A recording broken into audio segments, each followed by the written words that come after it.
नमस्कार दोस्तों, स्वागत है आपका स्टडी वन सेल्फ चैनल पर। आज से हम शुरू कर रहे हैं स्टैटिक जीके की क्लास नंबर 1 और आज का हमारा टॉपिक है आर्ट एंड कल्चर, कला एवं संस्कृति।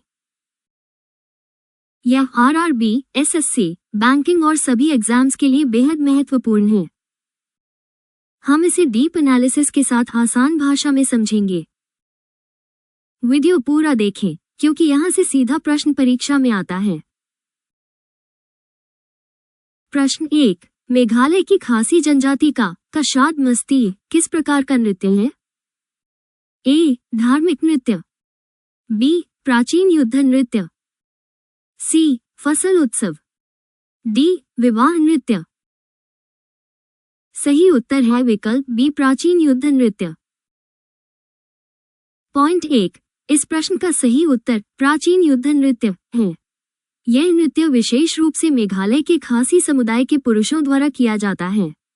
इसमें नर्तक अपनी वीरता और युद्ध कौशल का प्रदर्शन करते हैं जो उनकी ऐतिहासिक जीत का प्रतीक माना जाता है। पॉइंट 2, इस नृत्य के दौरान पुरुष पारंपरिक वेशभूषा पहनते हैं और उनके हाथों में तलवार तथा ढाल होती है।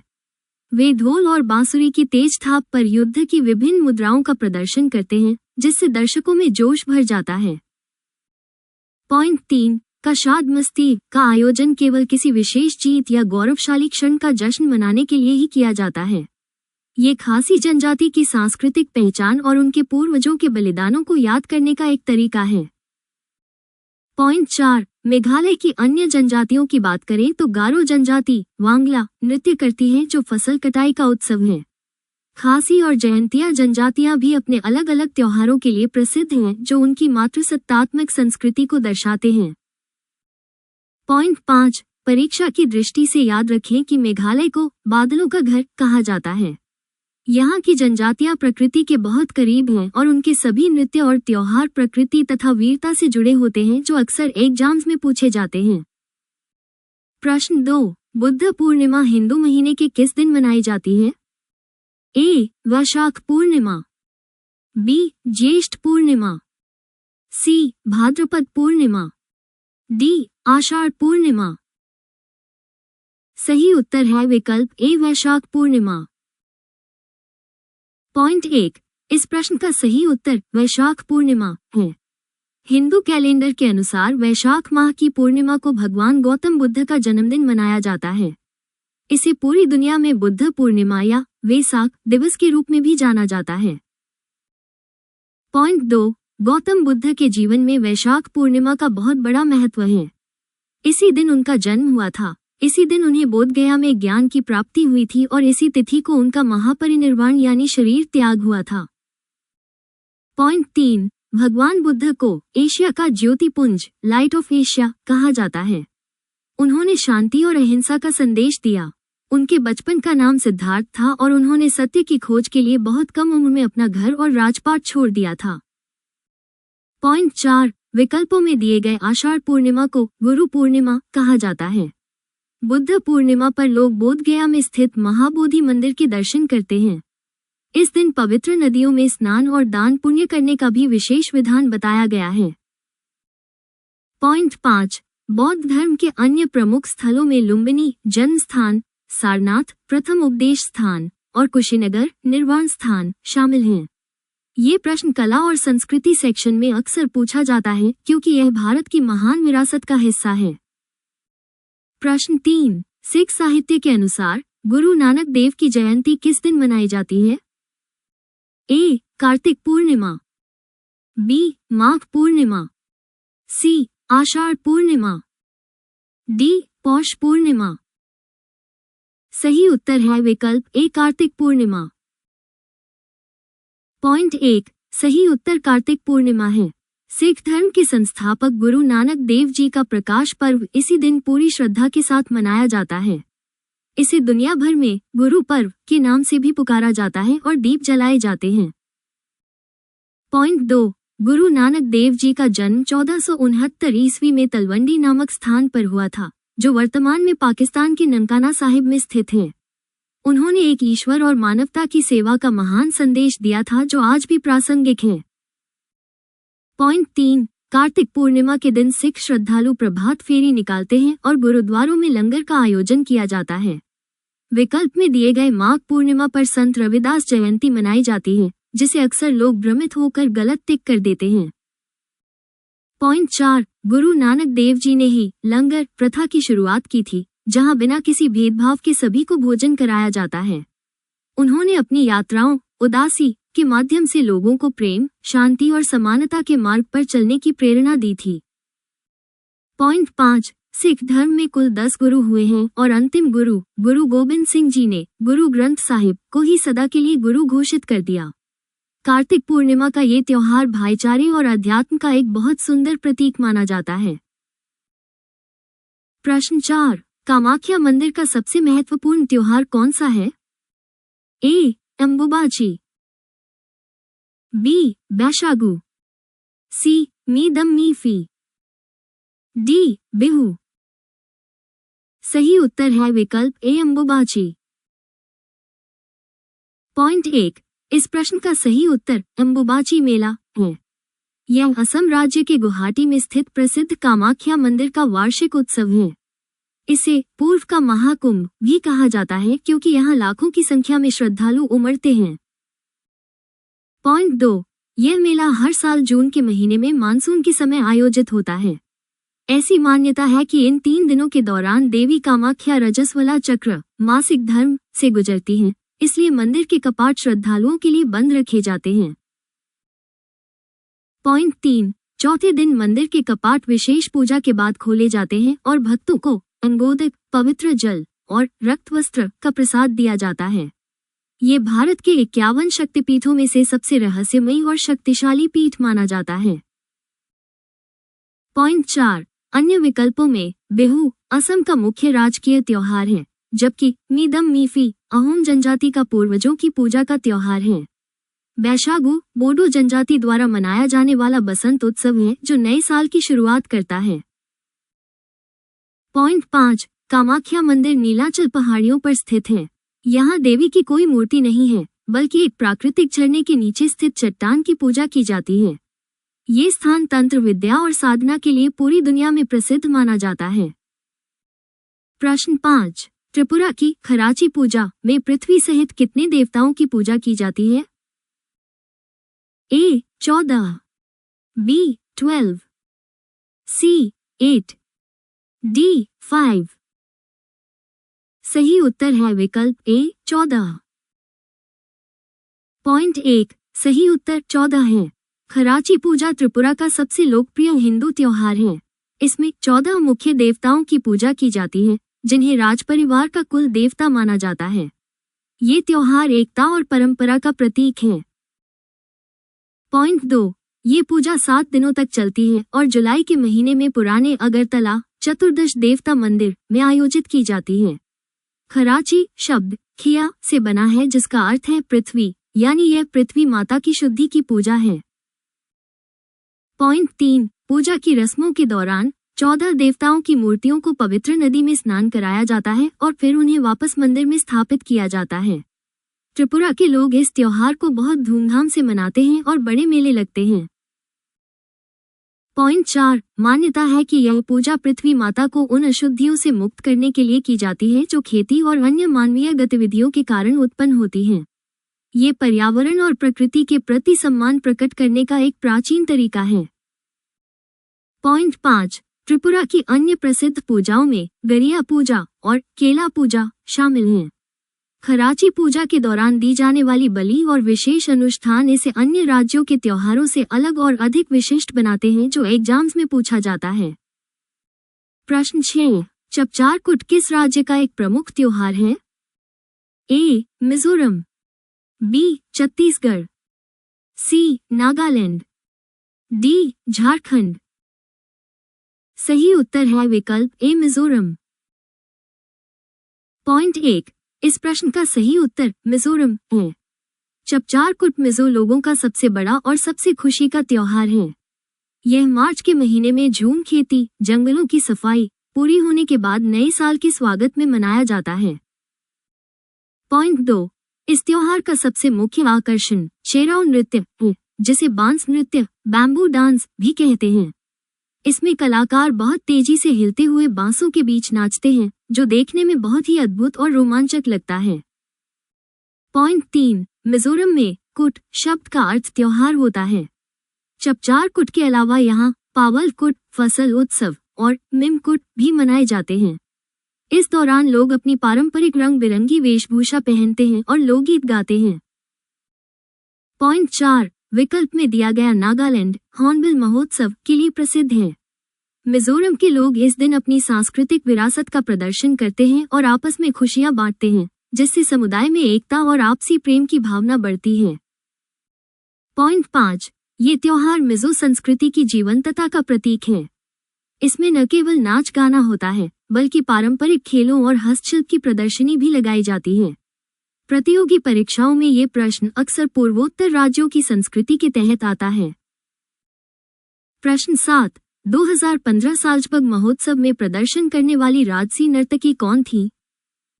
ए. Kumari Kamala, B. V. Satyanarayana, C. Bala Saraswati, D. Alarmel वल्ली।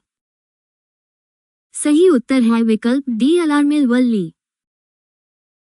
पॉइंट 1, सही उत्तर अलारमेल वल्ली है। वे भारत की एक विख्यात भरतनाट्यम नर्तकी हैं। 2015 में ऑस्ट्रिया के प्रतिष्ठित साल्जबर्ग महोत्सव में उन्होंने अपनी कला का प्रदर्शन कर भारत का नाम अंतर्राष्ट्रीय स्तर पर रोशन किया था। पॉइंट 2, अलारमेल वल्ली को भरतनाट्यम की पांडनलूर शैली को नई ऊंचाइयों पर ले जाने के लिए जाना जाता है। उनकी नृत्य शैली में व्याकरण की शुद्धता और भावनाओं की गहराई का अद्भुत संगम देखने को मिलता है, जो उन्हें विशिष्ट बनाता है। पॉइंट 3, साल्जबर्ग महोत्सव दुनिया के सबसे महत्वपूर्ण ओपेरा, संगीत और नाटक उत्सवों में से एक है। इसमें प्रदर्शन करना किसी भी कलाकार के लिए बहुत गर्व की बात होती है। वल्ली को उनकी कला के लिए पद्म भूषण भी मिल चुका है। पॉइंट 4, अन्य विकल्पों की बात करें तो बाला सरस्वती भी भरतनाट्यम की महान कलाकार थी, लेकिन 2015 के इस विशेष आयोजन से अलारमेल वल्ली का नाम जुड़ा है। भरतनाट्यम तमिलनाडु का एक अत्यंत प्राचीन और शास्त्रीय नृत्य रूप है। पॉइंट 5, अलारमेल वल्ली ने दीपशिखा नामक अपनी स्वयं की नृत्य संस्था भी स्थापित की है, जहां वे युवा कलाकारों को प्रशिक्षित करती हैं। एग्जाम्स में अक्सर ऐसे कलाकारों के नाम पूछे जाते हैं जिन्होंने वैश्विक मंच पर भारतीय संस्कृति का प्रतिनिधित्व किया है। प्रश्न 8, महिषासुर पर देवी दुर्गा की विजय का प्रतीक कौन सा त्योहार है? ए. जन्माष्टमी, बी. होली, सी. नवरात्रि, डी. दिवाली। सही उत्तर है विकल्प सी, नवरात्रि। पॉइंट 1, सही उत्तर नवरात्रि है। ये पर्व देवी दुर्गा द्वारा राक्षस महिषासुर का वध करने की खुशी में मनाया जाता है। ये त्योहार शक्ति की उपासना और अधर्म पर धर्म की जीत का सबसे बड़ा प्रतीक माना जाता है। पॉइंट 2, नवरात्रि 9 रातों और 10 दिनों का उत्सव है। इसमें मां दुर्गा के 9 अलग अलग रूपों, शैलपुत्री से सिद्धिदात्री तक की विशेष पूजा की जाती है। 10वें दिन को विजयादशमी या दशहरा के रूप में बड़े उत्साह से मनाया जाता है। पॉइंट 3, विकल्प में दी गई दिवाली भगवान राम के रावण वध के बाद अयोध्या वापसी का प्रतीक है, जबकि जन्माष्टमी भगवान कृष्ण के जन्म का उत्सव है। होली रंगों का त्योहार है जो प्रहलाद की जीत की याद में मनाया जाता है। पॉइंट 4, पश्चिम बंगाल में नवरात्रि को दुर्गा पूजा के रूप में बहुत भव्य तरीके से मनाया जाता है। यूनेस्को ने कोलकाता की दुर्गा पूजा को अमूर्त सांस्कृतिक विरासत इंटेंजिबल कल्चरल हेरिटेज की सूची में शामिल कर इसे वैश्विक पहचान दी है। पॉइंट 5, ये त्योहार न केवल धार्मिक है बल्कि सामाजिक मेलजोल का भी केंद्र है। गरबा और डांडिया जैसे नृत्य गुजरात में नवरात्रि की जान होते हैं। ये प्रश्न अक्सर भारतीय त्योहारों के पौराणिक महत्व को समझने के लिए पूछा जाता है। प्रश्न 9, अरुणाचल प्रदेश का कृषि उत्सव मोपिन किस जनजाति द्वारा मनाया जाता है? ए. लोसर, बी. उगादी, सी. कर्मा, डी. गालो जनजाति। सही उत्तर है विकल्प डी, गालो जनजाति। पॉइंट 1, सही उत्तर गालो जनजाति है। मोपिन अरुणाचल प्रदेश का एक अत्यंत महत्वपूर्ण कृषि उत्सव है। गालो समुदाय के लोग इसे हर साल अप्रैल के महीने में फसल की बुवाई के समय देवी मोपिन का आशीर्वाद लेने के लिए मनाते हैं। पॉइंट 2। इस त्योहार का मुख्य उद्देश्य गांव से बुरी आत्माओं को भगाना और पूरे समुदाय के लिए सुख, शांति तथा प्रचुर फसल की कामना करना है।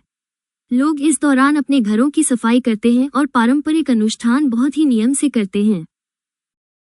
पॉइंट 3। मोपिन के दौरान लोग एक दूसरे के चेहरे पर इति चावल का सफेद आटा लगाते हैं, जो प्यार और पवित्रता का प्रतीक है।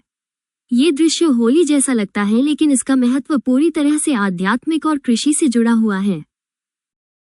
पॉइंट 4। विकल्प लोसर मोनपा जनजाति का नववर्ष त्योहार है। मोपिन में गालो महिलाओं द्वारा पोप नृत्य किया जाता है, जिसमें वे सफेद वेशभूषा पहनकर पंक्तिबद्ध होकर नाचती हैं। यह नृत्य इस त्योहार की सबसे सुंदर पहचान माना जाता है। पॉइंट 5। अरुणाचल प्रदेश अपनी जनजातीय विविधता के लिए प्रसिद्ध है और एग्जाम्स में यहाँ के त्योहारों जैसे सोलुंग, न्योकुम और लोसर के बारे में अक्सर पूछा जाता है।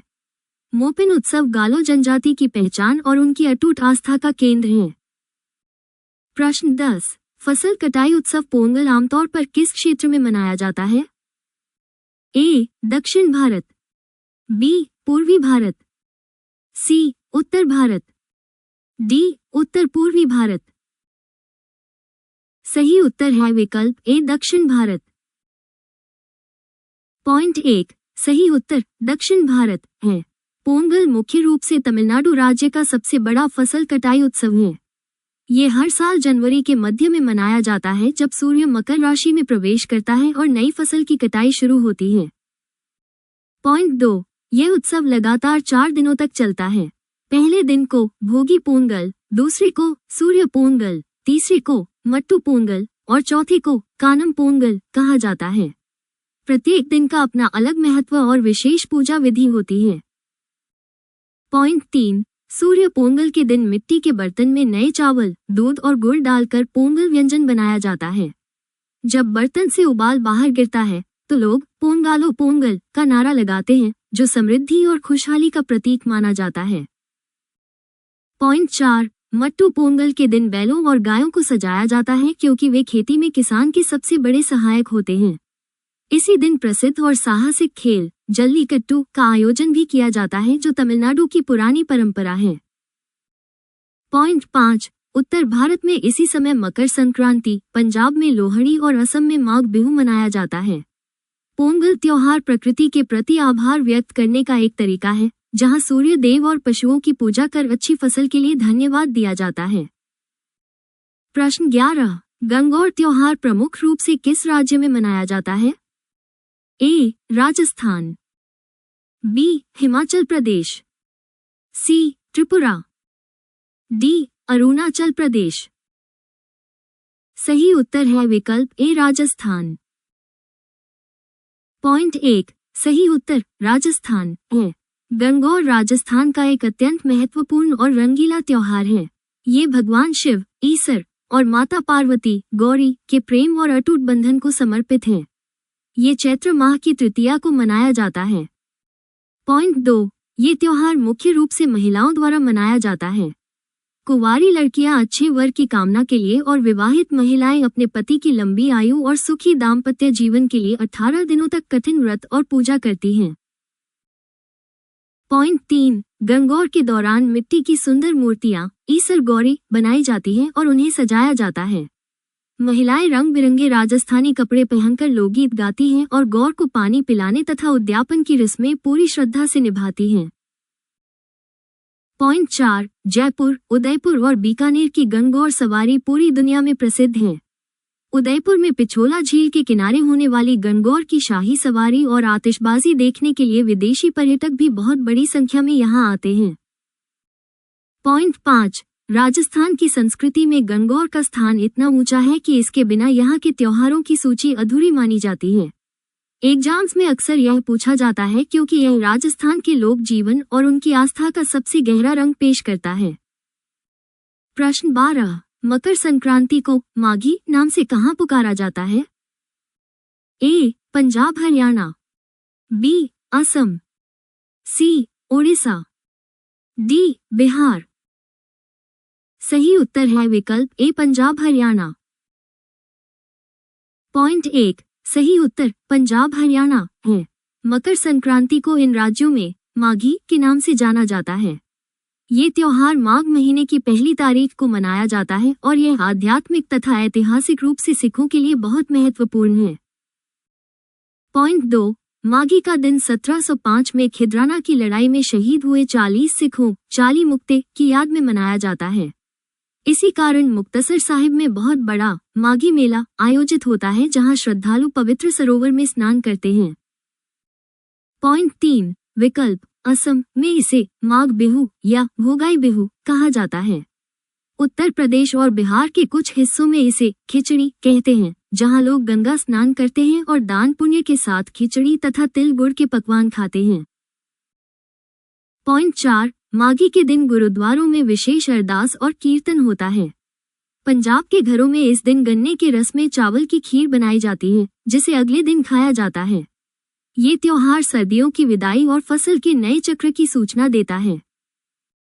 पॉइंट 5 मकर संक्रांति भारत का एक ऐसा त्योहार है जो अलग अलग नामों से पूरे देश में मनाया जाता है, जैसे गुजरात में उत्तरायण। माघी नाम विशेष रूप से पंजाब की वीरता और उनकी धार्मिक परंपराओं से जुड़ा हुआ है, जो एग्जाम में पूछा जाता है। प्रश्न 13 फाजिल्का विरासत महोत्सव किस राज्य में मनाया जाता है? ए पंजाब, बी उत्तर प्रदेश, सी हरियाणा, डी महाराष्ट्र। सही उत्तर है विकल्प ए पंजाब। पॉइंट 1 सही उत्तर पंजाब है। फाजिल्का विरासत महोत्सव फाजिल्का हेरिटेज फेस्टिवल पंजाब के फाजिल्का जिले में मनाया जाने वाला एक सांस्कृतिक उत्सव है। इसका मुख्य उद्देश्य पंजाब की लुप्त हो रही कला और विरासत को संरक्षित करना है। पॉइंट 2 इस महोत्सव के दौरान मालवा क्षेत्र के प्रसिद्ध लोक नृत्यों जैसे झूमर, भांगड़ा और गिद्धा का प्रदर्शन किया जाता है। साथ ही पारंपरिक पंजाबी खान पान और हस्तशिल्प की कला को बढ़ावा देने के लिए बड़े स्तर पर प्रदर्शनियां लगाई जाती हैं। पॉइंट 3 फाजिल्का को कैलिफोर्निया ऑफ पंजाब भी कहा जाता है, क्योंकि यहाँ किन्नू की पैदावार बहुत अधिक होती है। यह महोत्सव न केवल मनोरंजन का साधन है, बल्कि युवाओं को अपनी जड़ों और गौरवशाली इतिहास से जोड़ने का एक मंच भी प्रदान करता है। पॉइंट 4 विकल्प में दिए गए अन्य राज्यों के भी अपने विरासत महोत्सव हैं, जैसे महाराष्ट्र का एलोरा महोत्सव। लेकिन फाजिल्का महोत्सव विशेष रूप से भारत पाकिस्तान सीमा के पास स्थित इस क्षेत्र की साझी संस्कृति और शांति का संदेश देता है। पॉइंट 5 ये त्योहार हर साल बड़ी धूमधाम से मनाया जाता है और इसमें दूर दूर से कलाकार अपनी प्रतिभा दिखाने आते हैं। पंजाब की समृद्ध लोक संस्कृति को समझने के लिए यह महोत्सव एक बेहतरीन उदाहरण है, जो अक्सर क्षेत्रीय परीक्षाओं में पूछा जाता है। प्रश्न 14 तेलंगाना में मुहर्रम को किस नाम से जाना जाता है? ए नवरोज, बी मुहर्रम, सी क्रिसमस, डी पीला पांडुगा। सही उत्तर है विकल्प डी पीला पांडुगा। पॉइंट 1 सही उत्तर पीला पांडुगा है। तेलंगाना राज्य के कई हिस्सों, विशेष रूप से ग्रामीण इलाकों में मुहर्रम के त्योहार को पीला पांडुगा के नाम से पुकारा जाता है। ये हिंदू और मुस्लिम एकता का एक अनूठा और बहुत सुंदर उदाहरण है। पॉइंट 2 इस त्योहार के दौरान पीर हजरत इमाम हुसैन के प्रतीक की सवारी निकाली जाती है। गांवों में हिंदू और मुस्लिम दोनों समुदाय के लोग मिलकर इन पीरों का सम्मान करते हैं और ढोल की थाप पर जुलूस निकालते हैं, जिसे पीला मजुली कहते हैं। पॉइंट 3 विकल्प नवरोज पारसी समुदाय का नया साल है। पीला पांडुगा में श्रद्धालु अपनी मन्नतें पूरी होने पर आग पर चलते हैं, जिसे अग्निगुंडम कहा जाता है। ये रस्म बहुत साहस और गहरी आस्था के साथ निभाई जाती है। पॉइंट 4 ये त्योहार तेलंगाना की साझा संस्कृति गंगा जमुनी तहजीब को दर्शाता है। इसमें गाए जाने वाले लोकगीत और मरसिए इमाम हुसैन की शहादत की याद दिलाते हैं। ये त्योहार धार्मिक सीमाओं से ऊपर उठकर मानवता का संदेश देता है। पॉइंट 5 पीला पांडुगा के दौरान पीला चावड़ी एक विशेष स्थान को सजाया जाता है और 10 दिनों तक शोक मनाया जाता है। एग्जाम्स में अक्सर दक्षिण भारत के ऐसे क्षेत्रीय नामों और त्योहारों के बारे में पूछा जाता है जो संस्कृति की विविधता दिखाते हैं। प्रश्न 15। होली का त्योहार हिंदू कैलेंडर के किस दिन मनाया जाता है? ए. फाल्गुन अमावस्या, बी. चैत्र सप्तमी, सी. चैत्र पूर्णिमा, डी. फाल्गुन पूर्णिमा। सही उत्तर है विकल्प डी. फाल्गुन पूर्णिमा। पॉइंट 1। सही उत्तर फाल्गुन पूर्णिमा है। हिंदू पंचांग के अनुसार फाल्गुन मास की पूर्णिमा को होली का त्योहार मनाया जाता है। ये त्योहार सर्दियों के अंत और वसंत ऋतु के आगमन का उत्सव है, जिसे रंगों का त्योहार भी कहते हैं। पॉइंट 2। होली का त्योहार 2 चरणों में होता है। पहले दिन की शाम को होलिका दहन किया जाता है, जो बुराई पर अच्छाई की जीत का प्रतीक है। अगले दिन को धुलेंडी कहा जाता है, जिसमें लोग एक दूसरे को रंग और गुलाल लगाकर खुशियां मनाते हैं। पॉइंट 3। पौराणिक कथा के अनुसार भक्त प्रहलाद को जलाने की कोशिश करने वाली होलिका स्वयं आग में जल गई थी, जबकि विष्णु भक्त प्रहलाद सुरक्षित बच गए थे। विकल्प अमावस्या पर दीपावली मनाई जाती है, इसलिए भ्रमित न हो। पॉइंट 4। ब्रज क्षेत्र मथुरा वृंदावन की होली पूरी दुनिया में प्रसिद्ध है, जहां लठमार होली और फूलों की होली जैसे अनूठे रूप देखने को मिलते हैं। फाल्गुन हिंदू वर्ष का अंतिम महीना होता है, जिसके बाद नए साल की शुरुआत चैत्र से होती है। पॉइंट 5। ये त्योहार आपसी भेदभाव और द्वेष को भुलाकर गले मिलने का दिन है। भारत के अलग अलग राज्यों में इसे डोल पूर्णिमा, बंगाल या शिग्मो गोवा जैसे नामों से भी मनाया जाता है, जो एग्जाम की दृष्टि से बहुत महत्वपूर्ण तथ्य हैं। प्रश्न 16। शाही स्नान किस प्रसिद्ध त्योहार का एक प्रमुख कार्यक्रम है? ए. तीज, बी. होली, सी. दिवाली, डी. कुंभ मेला। सही उत्तर है विकल्प डी. कुंभ मेला। पॉइंट 1। सही उत्तर कुंभ मेला है। शाही स्नान कुंभ मेले का सबसे महत्वपूर्ण और भव्य आयोजन होता है। इसमें विभिन्न अखाड़ों के साधु संत एक निश्चित शुभ समय पर पवित्र नदी के संगम में सबसे पहले डुबकी लगाते हैं। पॉइंट 2। कुंभ मेला भारत के 4 स्थानों पर आयोजित होता है: प्रयागराज, गंगा यमुना सरस्वती संगम, हरिद्वार, गंगा, नासिक, गोदावरी और उज्जैन, क्षिप्रा। ये दुनिया का सबसे बड़ा मानवीय और धार्मिक जमावड़ा माना जाता है। पॉइंट 3। शाही स्नान की तिथियां ग्रहों और नक्षत्रों की विशेष गणना अमृत योग के आधार पर तय की जाती हैं। साधु संतों के हाथी, घोड़ों और पालकियों के साथ निकलने वाले जुलूस को पेशवाई कहा जाता है, जो देखने में अत्यंत दिव्य होता है। पॉइंट 4। यूनेस्को ने कुंभ मेले को अमूर्त सांस्कृतिक विरासत इंटेंजिबल कल्चरल हेरिटेज का दर्जा दिया है। मान्यता है कि कुंभ के दौरान पवित्र नदी में स्नान करने से मनुष्य के सभी पाप धुल जाते हैं और उसे मोक्ष की प्राप्ति होती है। पॉइंट 5। अर्धकुंभ हर 6 साल में और महाकुंभ हर 12 साल में आयोजित होता है। शाही स्नान के दिन करोड़ों श्रद्धालु नदियों के तट पर उमड़ते हैं। ये त्योहार भारत की गहरी आध्यात्मिक जड़ों और उनकी अटूट आस्था का सबसे बड़ा प्रमाण माना जाता है। प्रश्न 17। ओडिशा में मनाया जाने वाला राजा परबा किसका प्रतीक है? ए. नारीत्व का त्योहार, बी. फसल उत्सव, सी. सूर्य पूजा, डी. विवाह उत्सव। सही उत्तर है विकल्प ए. नारीत्व का त्योहार। पॉइंट 1। सही उत्तर नारीत्व का त्योहार है। राजा परबा ओडिशा का एक अनोखा त्योहार है, जो नारी शक्ति और धरती माता के प्रति सम्मान प्रकट करने के लिए मनाया जाता है। ये त्योहार मुख्य रूप से महिलाओं और युवा लड़कियों का उत्सव है। पॉइंट 2। यह उत्सव लगातार 3 दिनों तक चलता है। ऐसी मान्यता है कि इन दिनों के दौरान धरती माता भूदेवी मासिक धर्म रजस्वला के चक्र में होती हैं। इसलिए इन दिनों धरती माता को आराम देने के लिए जुताई या खुदाई का कोई काम नहीं किया जाता। पॉइंट 3। लड़कियां इन दिनों सुंदर कपड़े पहनती हैं, पैरों में आलता लगाती हैं और पेड़ों पर बंधे झूलों रामधोली पर झूलकर गीत गाती हैं।